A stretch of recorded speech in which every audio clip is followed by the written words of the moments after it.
Hey guys, this is Lala Legacy and welcome back to another episode of Air. So, let's jump right back in. I proceeded slowly while sensing for any soldiers nearby. In time, a few soldiers ran down the slope with their armor rattling noisily. I hid myself in the undergrowth and let them pass. Keeping my body low, I headed upstream. Soon I found a soldier walking towards me. He was alone, without a torch. Without making a sound, I took a detour to ambush him. I stood behind a tree and unsheathed my sword quietly. Then I kept still. The soldier had not noticed my presence. He was 10 steps away from me. 5 steps. The instant he passed by me, I pressed the blade of my sword against his throat. "Don't make any noise," he swallowed. "Throw away your sword." "Throw away your sword," I repeated myself again. The soldier released his black-hilted sword, and it fell onto the ground with a thud. "Answer me truthfully and I'll let you live." The soldier nodded slightly. "Why are you after Kanna no Mikoto?" "I don't know. I'm just following orders." "What do you plan to do with her?" "Nothing. We were simply told to capture her." "Who gave the orders?" "I don't know." "Nothing good will come out of lying." I gripped the handle of my sword and pressed the blade into his skin. The soldier's soiled face twitched. I'm telling the truth. We don't know anything. Our leader ordered us to kill the insurgents." "Where are you from?" "I'm from Adama." "The eastern province, huh?" I had heard that far to the east of the capital there existed a mercenary group made up of hardened warriors. It was a group accustomed to operating under secrecy. If that were so, then a foot soldier would have no chance of knowing the details. "All right." I released my sword from the soldier's throat. Then I raised it high above. That soldier immediately froze. He looked at me in bewilderment and finally realized what I was going to do to him. "Don't take it personally. Keep still, and I'll promise you a painless death." His knees turned to jelly, and he slumped onto the ground in a sitting position. "Spare me." I swung my sword down, aiming for his neck. "Stop!" a sharp voice rang out. I changed the path of my sword in the nick of time. It missed its target and landed deep into the ground. When the soldier saw that, he took off like a rabbit. He reached for the sword that he had let fallen on the ground. I flipped my sword over quickly and swung it at the side of his head. There was a dull noise. The soldier opened his mouth to scream before he fell flat onto the ground. I took stance with my sword again and turned around. Kanna and Uraha were standing there. I sheathed my sword. "What are you doing here?" Instead of answering, Kanna shot another question at me. "Did you kill him?" I hit him with the back of my blade. Although I used the dull side, it was still like hitting his head with a metal rod. He would not be waking up anytime soon. The soldier's sword was laying on the ground close to us. I kicked it down the slope. Anger and a sense of worthlessness overwhelmed me. Why didn't the two of them do as I said? They were most likely too afraid to stay at one place. If they were caught while wandering through the mountain, then it would have all been over. "Uraha, why did you move from that place?" "I'm truly sorry." "I ordered Uraha to do it. Do not blame her." She was quick to defend Uraha. I noticed that Kanna's expression looked odd. After Kanna inspected the unconscious soldier, she asked me, "Were you going to take his life?" "We'll be in danger if I don't do that." I could not let a man off now that he knew Kanna had a bodyguard with her, so it was natural to silence him. However, Kanna's attitude changed after she heard my answer. "Have you no shame, you fool?" Even the darkness did little to hide her anger. I was puzzled. I saw no reason for her to get angry. "Did you not tell this man that you'd spare his life?" "So you heard." "How could you lie with a straight face? Are you one to break a promise without a second thought?" "That all depends on the situation." "Are you telling me that you'll break your oath with me when the time is right? Are you one to take a man's life without feeling remorse?" She stared right at me. Her small lips were trembling. I don't want to be protected by a man such as you. I finally realized my stupidity. I hereby swear to follow the orders of Kanabi no Mikoto without fail. To me, that was an oath that I was willing to stake my life for. But that might have seemed like a mere promise to Kanna. Kanna, wet from the rain, glared at me in silence. Then she said this to me. Heed me. For as long as I am your master, you shall not be permitted to take another life. I went down on one knee in the mud and placed my sword, sheath and all, on the ground in front of me. Your wish is my command. I lowered my head at Kanna and remained there. Good. Thus ended our second ritual. I stood back up. I strapped my sword to my waist and muttered, Do you really believe that we can get away without killing anyone? I knew I was being stubborn, but the question was still a pressing one. I'm sure that you'll be able to pull that off easily, Sir Ruya. Easier said than done. Did you not say that you were certified for your swordsmanship? Now is the time to put your skills to use. So I'm only allowed to hit them with the back of my sword.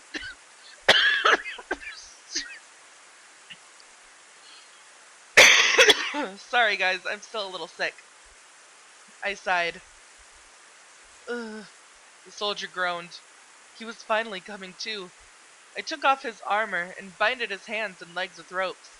Then I gagged him for good measure. You'll get out of this bind if Lady Luck is with you. Otherwise, he might just die here, and I wouldn't be staying long enough to save him. Are you contented now? Yes, you have done well. She did not seem to understand all the trouble she had caused me. Uraha crouched down and whispered into the bound soldier's ear. I'm sorry for such unfair treatment, but we must hurry on for our own reasons. While I understand your position, we'll be deeply grateful if you're willing to keep your encounter with us a secret. Will you promise us that? The soldier was visibly confused. That was a given. He would never have imagined to be asked to keep a secret in such a situation. Seeing that Kanna and Uraha had their eyes on him, he nodded a few times. Good. Your actions are commendable even for an enemy. I shall pray for your safety. There was a depression among the trees big enough to hide a man. I laid the soldier there and covered him up with dead branches. This way, he would not be seen from far away, even if his comrades came looking for him. Can you be quick about it? What a useless man!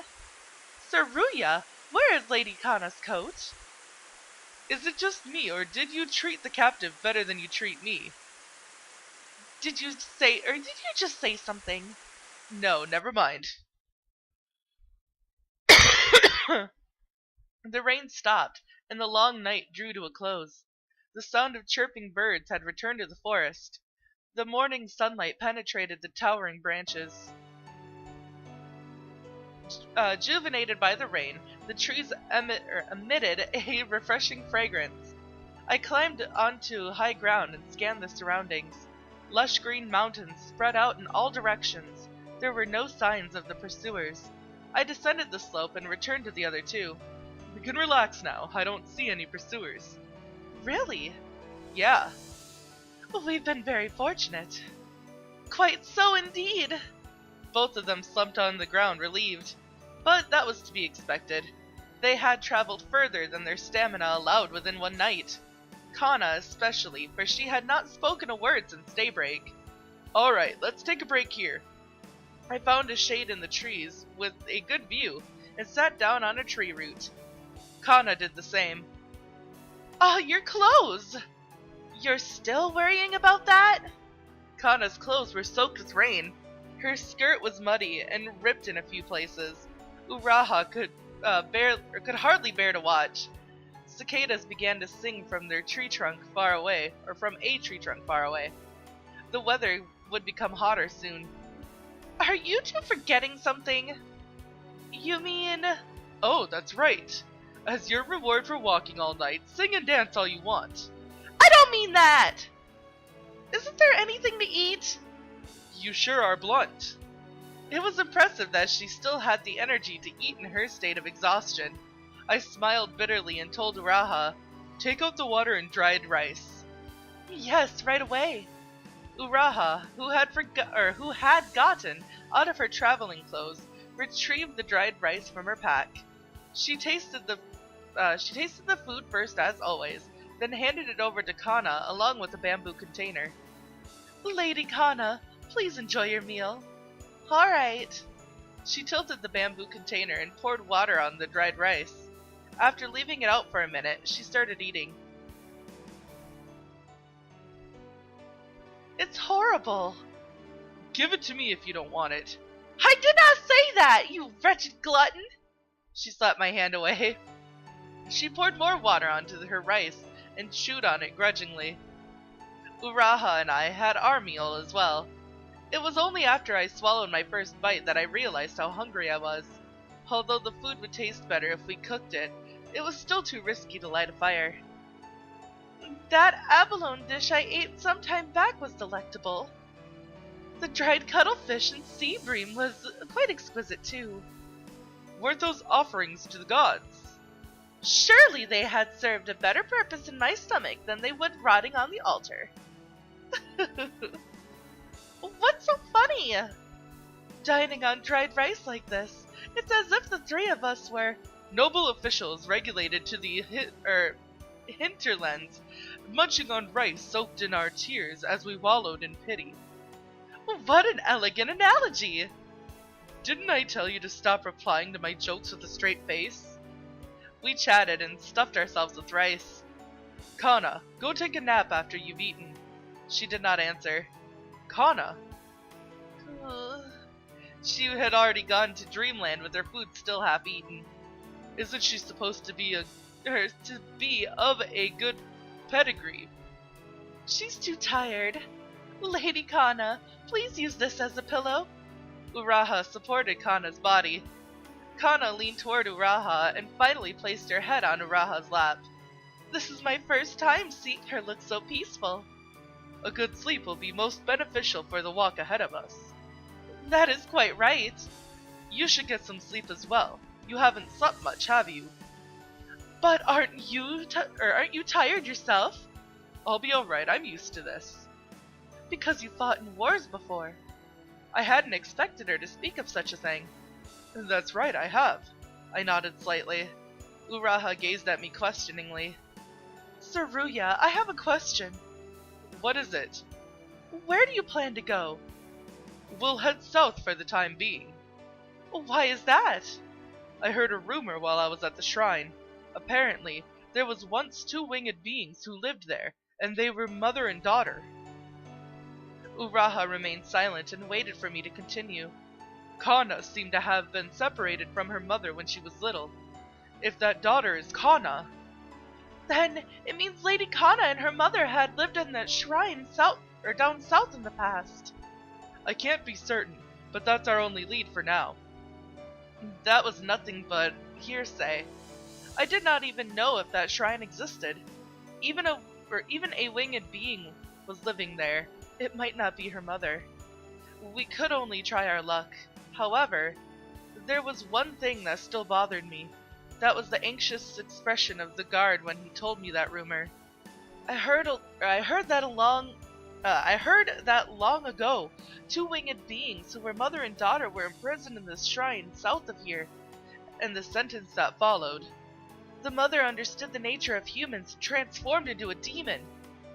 Saruya, is something on your mind? No, it's nothing, I replied her vaguely. Go to sleep, don't worry about me. You need your rest as well, Saruya. I'll have many chances to rest in the valleys along the way. You have a point. I put my sword down beside me and laid face up on the root of the tree. I'm counting on you to keep watch. Wake me up in 2 hours. Yes, it shall be done. After hearing her dependable voice, I closed my eyes.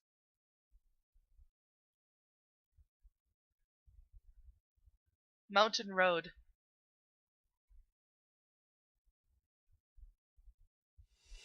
We walked through the mountain for several days after that. There were no signs of the pursuers. Ideally, they should have believed Kanna drowned, but I could not afford such optimism. They would most likely persist in their search for Kanna until they found her corpse. That was also the possibility of that soldier returning to his army and ratting on us. With inspection checkpoints on the road, we could not possibly use the roads either. Even without the pursuers, we still faced another adversity. That was midsummer. The quiring cicadas would have... Oh my gosh. The quiring cicadas could be heard everywhere. The weather was naturally hot. There was not the slightest of breezes, and the sun was directly overhead, frying the ground to a crisp. The sunshine that normally brought out the vivid colors of the trees had become an object of detest. It's hot. Saruya, could you wait for a moment, please? Uraha called out from behind. I turned around and realized that I had put quite a bit of distance between us. Oh, I'm sorry. When I approached the two of them, I noticed that Kanna was not looking well. Sweat was trickling from her cheeks and forehead. Uraha, do you have water? Uraha set down the luggage on her back and shook a bamboo canister to check its content. There's still a little left in this one, but the other one is empty. Can you refill them? There should be a river down the slope. Understood. She passed the non-empty canister to me and left for the river. Kanna, are you alright? Don't talk to me. My head is throbbing. The heat got to you? Here. I turned the canister upside down and poured water over Kanna's head. What are you doing? I'm trying to cool you down. You should have said so before you did that. She sat down on the ground right after voicing her complaint. I feel like I'm going to melt in this heat. I'm back. Uraha came towards us with the bamboo canister rattling as she walked. Lady Kanna, please have a drink. After taking a sip herself, Uraha handed the canister to Kanna. That was chilled water right out of her river. She gulped it all down at one go. Uraha simply watched on with a look of worry. Her mood seemed unfitting for this mountain scenery in summer. Uraha, don't you feel hot? It's unbearably hot. But you don't look like you're sweating at all. Not even one bead of sweat could be seen on her forehead. It's a court lady's duty to sweat when the master is not looking, and always maintain a cool face. You're the only one who can do that. Practice makes perfect, she smiled. Something about Uraha was not human. But what should we do about Lady Kanna's heat stroke? Well, I wouldn't know. We'll have to wait for Lady Kanna to recover before we can move on. Besides, we are still in the middle of a heat wave. If this goes on... Uraha did not finish her sentence, but I knew what she meant. I looked at Kanna again. The weather was definitely hot. Even though her clothing was made of thin materials, she was wearing several layers. Moreover, the villagers living at the base of the mountain used the paths around here. Her current attire was sure to bring about suspicion. I can't leave her like this. Uraha, wait here for 1 hour. What do you have in mind? I'm going to look for something. I stood up. Uraha, these goods I'm getting can't be returned. Alright. Not waiting for her reply, I raced down the mountain. Exactly 1 hour later, I returned to them with the things I was looking for. Where did you wander off to? Kanna welcomed me with a harsh attitude. Although she appeared to be much better condition, her face was still slightly red. I went to the village at the base of the mountain. Don't leave me without asking for my permission. It was urgent. Please overlook the matter this time. I opened up the bundle of cloth I had. What's this? You don't know.